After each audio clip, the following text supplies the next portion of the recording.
para Lima, depois para Guayaquil, depois para aqui.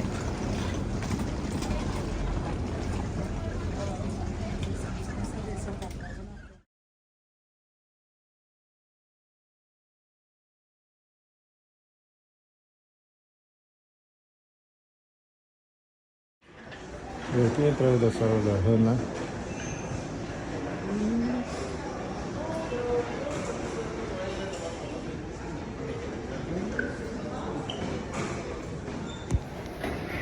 Fala galera, tô aqui na Hana, sala VIP aqui no aeroporto de Lima. Adivinha pra onde eu tô indo?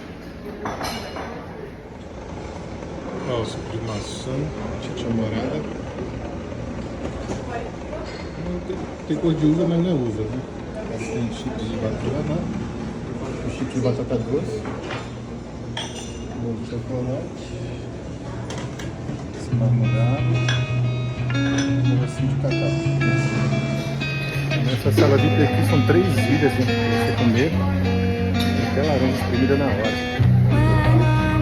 Essa segunda ilha aqui